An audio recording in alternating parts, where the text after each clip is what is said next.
बॉलीवुड कलाकार जिसके सैकड़ों गाने आ चुके हैं, नवीन नारू, एक बारी खड़ा होगा। मेरा भांजा है ये नवीन नारू जी, हरियाणवी कलाकार है, सैकड़ों गाने आ चुके हैं इनके, बॉलीवुड में भी इन्होंने काम किया, अभी एक मूवी आने लग रही है। दूसरा आपके बीच में हरियाणवी कलाकार, राइटर, लेखक जिसने हरियाणवी गाने लिखे हैं, परवीन पुनिया बनियाल। एक भाई साहब, आदमिया का परिचय से तो पता तो लग गया आप लोगों को, आपके बीच में आए कौन है। एक हमारे हरियाणा का बहुत ही बड़ा किसान नेता, कौम के लिए जीने मरने वाला, हमारे बीच में हमारा बड़ा भाई है अजीत गणगस धनाना।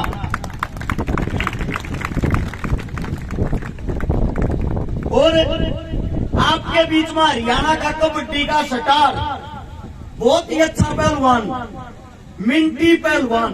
एक बार पहलवान जाओ, ये हाल फिलहाल कबड्डी का स्टार है, इस उम्र में हाल फिलहाल भी खेलने लग रहा है। और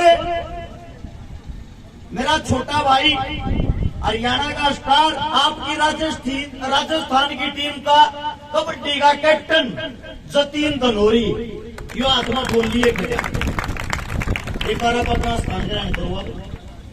कम से कम पता होना चाहिए हमारे बीच में कौन है। अब मैं सभी साथियों से 5 मिनट वार्तालाप करूंगा, बात करूंगा। मेरी एक गुजारिश है, कोई भी साथी ना तो ताली बजाऊंगा और ना ही आपस में बात करेगा, सिर्फ मेरी बात सुनोगे। 5 मिनट के बाद मैं आप लोगों की बात सुनूंगा जो आप कहोगे। ये प्रोग्राम जो कराया जा रहा है शहीद भगत सिंह युवा क्लब। अब सबसे बड़ी चीज आती है शहीद भगत सिंह। भगत सिंह को मैं कितना मानता हूं आप लोगों को दिखा दूं। मेरी छाती को जो छप रहा है वो भगत सिंह है।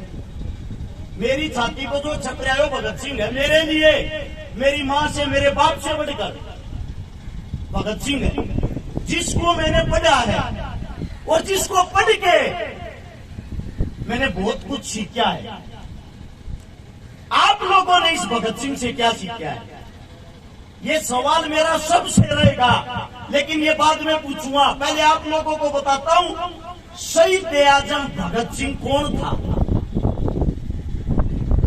सिर्फ और सिर्फ आप लोगों को उसके जीवन के आखिरी 12 घंटे बताऊंगा। जो उसके जीवन के आखिरी 12 घंटे थे वो उस इंसान ने कैसे बिताए थे। 23 मार्च का दिन था, 1931 में हम गुलाम थे और उस दिन रात को जोरदार आंधी आई थी। जब जोरदार आंधी आई, सवेरा निकला। सवेरा निकलने के बाद ठंडा मौसम था, जो मौसम हाल फिलहाल का है। जैसे आप लोग बैठे हुए हो सब, लाहौर जेल के बाहर ऐसे ही लाखों आदमी इकट्ठे हो रखे थे उस भगत सिंह के लिए, राजगुरु के लिए, सुखदेव के लिए। वे तीनों शेर जेल के अंदर, ये लगा लो जहां मैं खड़ा हुआ हूं ये लाहौर की जेल है और जहां आप लोग बैठे हुए हो आप सब जेल के बाहर हो।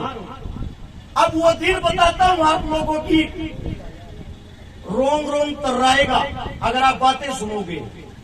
उस दिन जेल का वार्डन शरद सिंह आता है शाम के 4 बजे और सबके गेट बंद करते हुए, सबके दरवाजे बंद करते हुए कहता जल्दी से सब अंदर हो जाओ, ऊपर से आदेश है।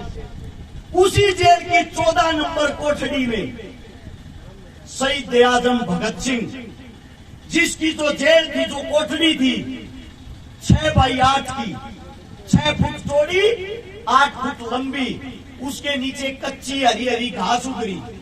उसके अंदर शहीद आजम भगत सिंह, जिसका कद 5 फुट 11 इंच, जिसकी कमर का साइज 27, जिसकी छाती का साइज 32, जिसके पैर में जूता आता था 7 से 8 नंबर का।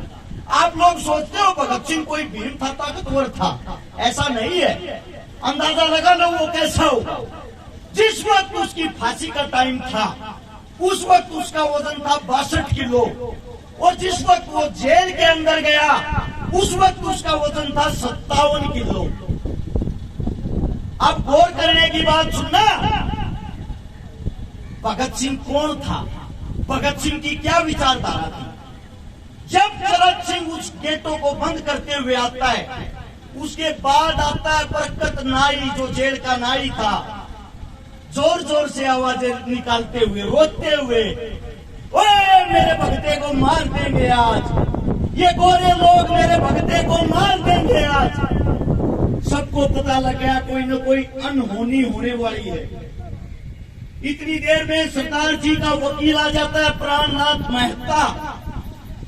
वो भगत सिंह को कहता है, सरदार जी आपको फांसी होनी थी कल सुबह 6 बजे, लेकिन ये लोग आपको आज ही फांसी देना चाह रहे हैं, ये इतने भयभीत हो गए हैं, इतने डर गए हैं। भगत सिंह बोला, मेरे को फांसी की चिंता नहीं है, मैंने एक किताब मंगाई थी, वो किताब लेके आए।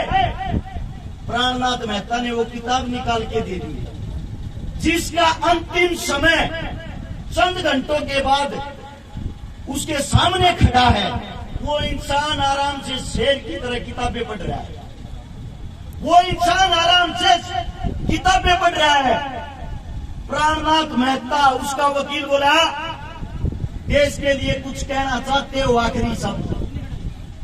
भगत सिंह जी ने कहा, साम्राज्यवाद मुर्दाबाद, इंकलाब जिंदाबाद, इससे अलग मैं कुछ नहीं कहना चाहता। ये बात होने के बाद प्राणनाथ मेहता ने देखा एक छोटा बच्चा, आज भी इसके अंदर इतना जोश, इतना लीडर, और जेल के बाहर इतने आदमी खड़े थे, अगर एक आदमी जेल की एक ईंट उठाता ना, उस जेल को तोड़ के रख देते। लेकिन हम गुलाम थे, हमारे पैरों में जंजीरें थी। उस जेल के बाहर ही खड़ा हुआ एक इंसान विलाप कर रहा था, जिसका नाम था बोघा, जो वाल्मीकि जाति से था। बोघा, वाल्मीकि। आप लोग आजकल जातिवादों में अपनी ऐसी तैसी कराते हो, आपस में लड़ते हो, आपस में भेदभाव करते हो। भगत सिंह का आखिरी सपना था उस बोघे को, मैं बता देता हूँ बोघा कौन था। वो जेल की सफाई कराया करता, जेल का भगत सिंह का मलमूत्र उठाया करता, और भगत सिंह प्यार से उस बोघे को बेबे कहा करता। पंजाबी भाषा में बेबे माँ को कहते हैं, उसको माँ कहा करता। जेल के और आदमी बोले, अरे वाल्मीकि जाति के इंसान को तू बेबे का रहा है, माँ बना रहा अपनी, किस लिए? भगत सिंह बोला, मूर्खो, जब मैं पैदा हुआ मैं छोटा था, मेरा मलमूत्र या तो मेरी माँ ने उठाया था, और आज या मेरी ये माँ उठा ली है, मेरे लिए ये मेरी माँ ही है। भगत सिंह ने बोगे से कहा, बोगे तेरे हाथ की रोटी और खाना चाहूं बेबे, अपने हाथ की रोटी खिला दे मेरे को। वो बोला, सरदार जी आप उच्च जाति के हो, मैं एक छोटा सा इंसान, आपको रोटी खिला दूंगा, लोग मेरे को मार देंगे। भगत सिंह बोला, मैं हूं ना, खाने वाला मैं हूं, तू क्यों चिंता कर रहा है? बोगा अपने घर से रोटी बना के लाता अपने हाथों से, और बोगा टूक तोड़ के एक निवाला भगत सिंह के जैसे ही मुंह में देता है। बोगे की आंखों से आंसू निकल आए, बोला, रे भगते, तू किस मिट्टी का बना हुआ है, तू किस मिट्टी का बना हुआ है? लोग आपस में जातिवाद में लड़ रहे हैं और तू इतना प्यार कर रहा सबसे। वही बोगा जेल के बाहर खड़ा था। भगत सिंह की आखिरी ख्वाहिश थी एक बारी उसके हाथ की रोटियां खाऊं। वो बाहर चिल्लाता चिल्लाता बेहोश हो गया, जेल के अंदर उसको भी नहीं घुसने दिया। जब भगत सिंह को अंग्रेज आए, वो टीम आई, फांसी के लिए लेके चल दिए। फांसी के लिए जब लेके गए, तीनों से पूछा गया तुम्हारी अंतिम इच्छा?